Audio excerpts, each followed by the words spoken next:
Hey guys, welcome to the review show. My name's Austin. The Flash is directed by Muschietti. Worlds collide when the Flash uses his superpower to travel back in time to change the events of the past. However, when his attempt to save his family alters the future, he becomes trapped in a reality in which General Zod has returned. We're almost done. The DCEU is almost coming to the end. We have 2 more movies. We have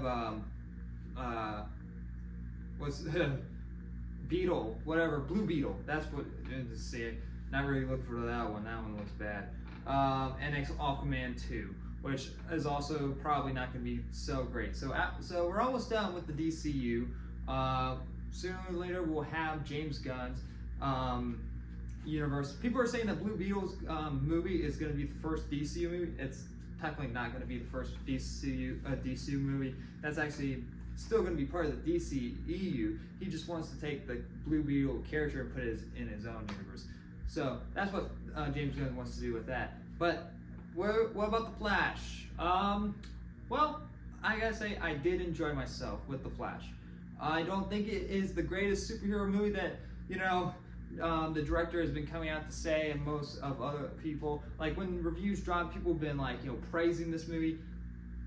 This is not a 10 out of 10. This is not a 9 out of 10. This is like you have a fool out of yourself if this is like, oh, greatest thing ever. It's not that. I mean, like there's really good moments in this film, but then there's are really bad moments. One of the great moments before we get into the bad moments is Ezra Miller. Now, ignore all the dumb stuff that he has said. I already pointed out my stuff. If you guys have been part of the channel for a while, you know where I sit on this and how I sit on this film. If you follow me on social media, I'm pretty active about defending WB for why I'm putting out this film, because this film was made before all of that, and they put money into this, so they need to make some money back. So like I understand why they did it. So if that's that's kind of the end of it. It's like, all right, you put the movie out, drop Ezra Miller, he's done. Don't ever touch him again. He's like a wild card. He needs to work his way back up. Went to rehab and all that, but he needs to find himself in this world once again. And so, but as him as a performer, he did pretty well in the film. I think I got attached to the Flash. I got attached to Barry Allen. You get a better understanding of Barry Allen in this film, more than in the Justice League and 2 of the Justice League movies. Even in the 4-hour Justice League movie, you don't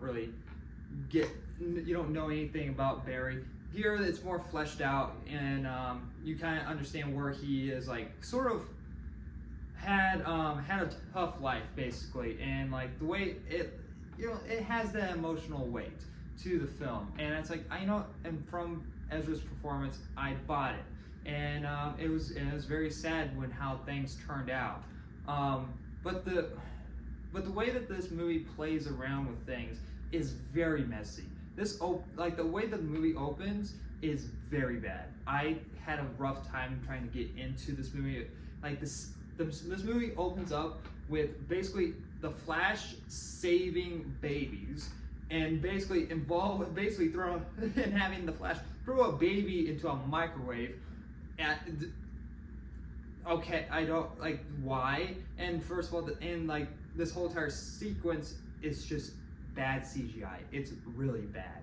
Like I got when I saw these babies, I got flashbacks to the freaking Son of the Mask type of CGI with that baby. That's what these babies look like, and it's ridiculous. It's bad, and that is a lot of scenes throughout this whole entire movie. There's cameo scene. Obviously we're gonna get cameos, and the studio kind of getting fresh, worried that people might not go see this movie. So they're like, this such person will be in the movie. But this person such will be in the movie. And when there's some CGI thing around them, and also trying to clean up some little notch, maybe clean some stuff off the face or whatever, it just looks bad. It looks really bad. And so, and that leads into some other stuff, but I really don't want to get into that stuff right now, but I do want to praise this movie because Michael Keaton is in the movie, of course, and he does a great job once again as Batman. Like I grew up watching mostly of Michael Keaton's Batman. I enjoy Batman Returns. I think that film is underrated. That movie gets a lot of hate for how dark it is, and it's like, and kind of the same way with Temple of Doom. It's that movie is like Temple of Doom for me. It's like, oh, I enjoy that movie for what it is, and I can get behind that.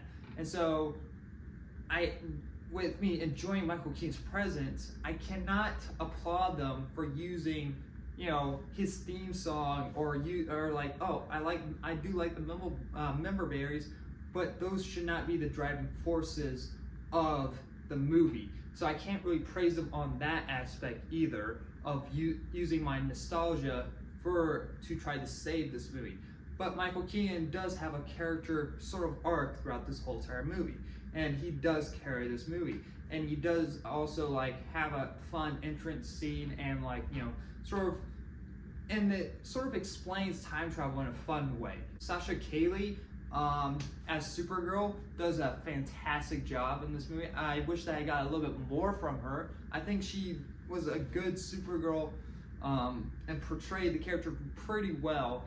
But her character, like the written part around her character felt very weak.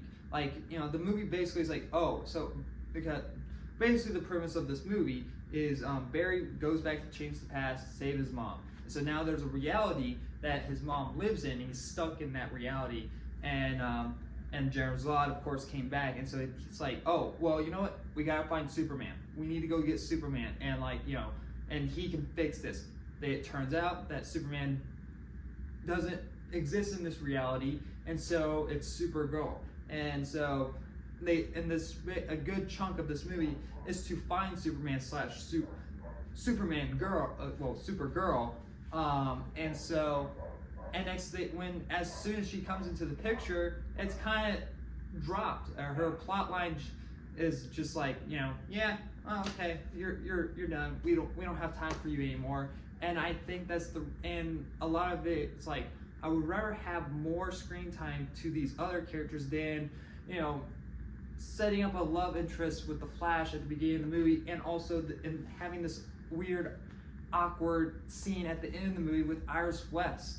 I get that they're, you know, meant to be, and like, but you can portray or pay homage to the characters in the comic books without trying to force it upon the characters in a runtime that you set yourself, for one, that you don't have enough time for. So I wish they would have taken that part out and get more to Supergirl, because there was a part with her and General Zod, I was like, oh, I'm liking this, and it's just not enough. I want more of that. Michael Shannon comes back as General Zod.